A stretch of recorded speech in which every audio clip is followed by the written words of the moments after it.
वो किसी गरीब की सेवा कर रहे हैं, एक गरीब कन्या की शादी करा रहे हैं, एक माता पिता की सेवा कर रहे हैं, पुत्रों की सेवा कर रहे हैं, पड़ोसी की सेवा कर रहे हैं, ये होगा परोपकार। और परोपकार का फल क्या है? स्वर्ग। पाप और पुण्य दो चीजें जनरेट होंगी। गंदा काम करेंगे, राग द्वेष करेंगे, हिंसा करेंगे, किसी का अपमान करेंगे, किसी को मारेंगे, इससे पाप क्रिएट होगा। पाप क्रिएट होगा, पाप का फल क्या है? पाप का फल है नरक। और यदि आप किसी की सहायता करेंगे, समाज में रहेंगे, सामाजिक लोगों की सहायता करेंगे, पड़ोसी की सहायता करेंगे, हेल्प करेंगे, उससे क्या क्रिएट होगा? परोपकार। परोपकार का फल क्या है? स्वर्ग। और स्वर्ग और नरक ये दोनों हमेशा के लिए नहीं है। जितने पाप किए उतना फल भोग के दोबारा पृथ्वी पर फेंक दिया जाएगा, जितने पुण्य किए उतने दिन स्वर्ग में रख के दोबारा पृथ्वी पर फेंक दिया जाएगा। तो ये शाश्वत चीजें नहीं है। ये जैसे शरीर नश्वर है, ऐसे पाप भी नश्वर है, पुण्य भी नश्वर है, परोपकार भी नश्वर है। भजन नश्वर नहीं है। भजन से बेहतर भजन की प्राप्ति होगी, बेहतर भजन से ठाकुर जी के चरणों की प्राप्ति होगी।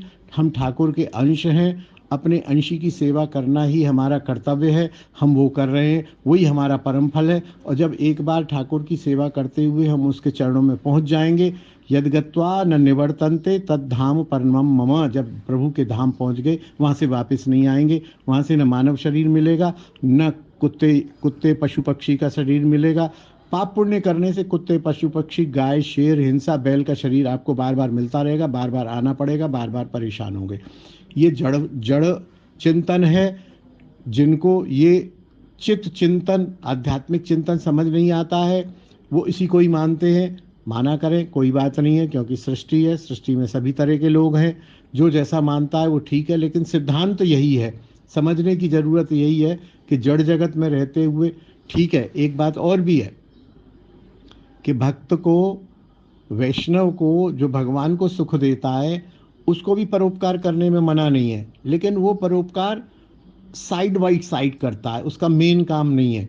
क्योंकि वो ये समझता है कि मैं भी कृष्ण का अंश हूँ, और ये जो गरीब कन्या है ये भी कृष्ण का अंश है। तो मैं भी कृष्ण का दास हूँ, ये भी कृष्ण की दास है। वो कृष्ण के दास समझ के उसकी यत्किंचित सेवा कर देता है।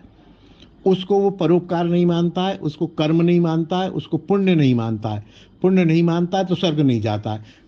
कृष्ण की से कृष्णदास, एक कृष्णदास दूसरे कृष्णदास की सेवा कर देता है तो उससे भी कृष्ण प्रसन्न होते हैं और भक्ति प्राप्त होती है। चाहे वो गरीब लड़की भक्त हो चाहे ना हो, हमारी निष्ठा उसमें कृष्णदास की होती है। तो कृष्णदास समझ के हम उसकी सेवा करते हैं। कृष्णदास की सेवा करने से कृष्ण प्रसन्न होते हैं।